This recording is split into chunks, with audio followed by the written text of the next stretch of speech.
Sakamoto Days е манга написана и илюстрирана от Йото Сузуки. Тя се появява на бял свят на 21 ноември 2020 година, а първият епизод на анимето излиза на 11 януари 2025 година. Историята на анимето се върти около Сакамото Таро, бивш наемен убиец, който е легенда в криминалния свят. Сакамото решава да остави зад гърба си тази опасна професия, след като среща любовта на живота си. Той се жени, създава семейство, отваря малък хранителен магазин. За него това е шанс да изживее един нормален и спокоен начин на живот, но дали наистина е възможно да избягаш от тъмното си минало? Престъпния свят рядко позволява някой да го напусне без последствия и именно точно това е основният конфликт в анимето. Още в първия епизод виждаме как Сакамото Таро се изправя срещу първото предизвикателство към новия си живот. Един от бившите му колеги Шин, който има специалната способност да чете мисли, получава задача от лидера на бандата или да върне Сакамото обратно в криминалния свят, или да го елиминира. Задачата на пръв поглед изглежда просто, но Шин бързо разбира, че Сакамото не е загубил уменията си.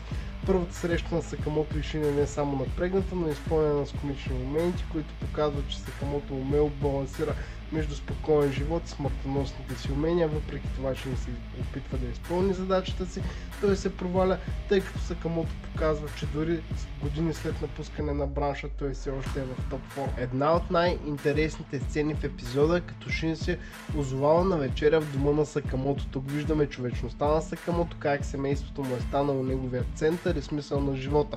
Тази сцена едновременно топла и забавна, като дава контраст между жестокия свят на убийците и уютната атмосфера на дома. След това Шин взима решение да не убива Сакамото, което показва колко много е впечатлен от него. Той предлага собствения си живот в замяна на спокойствието на бившия си колега. За съжаление, бандата не се отказва от Сакамото, което води до един страхотен екшън, в който Шин е сам срещу цялата банда, докато Сакамото не се появява да го спаси и да му помогне. Сакамото после решава да даде работа на Шин в своя магазин, което дава началото на необичайното им партньорство, което обещава да изпълни на секшън, също така е много забавно. Какво прави Сакамото Дейс толкова добро? Първият епизод успява бързо да ни запознае с главните герои и да зададе тона на анимето. Комбинацията от хумор, екшън и драматични моменти го прави идеално за феновете на жанра. Сакамото е едновременно забавен и впечатляващ, а взаимодействието му с Шин внася много динамика към историята. Анимацията може да изглежда малко специфична в началото, но стилът се вписва чудесно в атмосферата на анимето.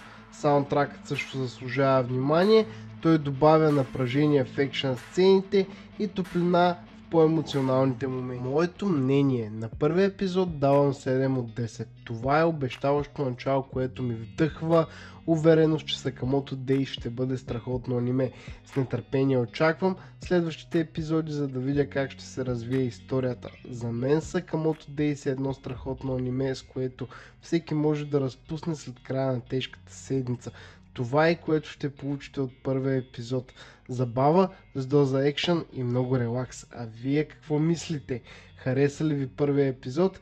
Какво ви впечатли най-много? Ще продължите ли да гледате анимето? Споделете мнението си в коментарите. И не забравяйте, ако ви е харесало това видео, дайте един палец нагоре, абонирайте се за канала, споделете го с някой, който също обича аниме и моля ви, кажете ми дали искате още подобен тип видеа и още аниме контент от мен. Много ще се радвам да чуя вашето мнение долу в коментарите и ако дойдете също така да си полафим в Twitch всяка събота и петък от 8 часа до към 11, съботата може и да е без лимит. Много ви благодаря. За вас аз бях PixelBoy GG. До нови срещи. За мен беше чест.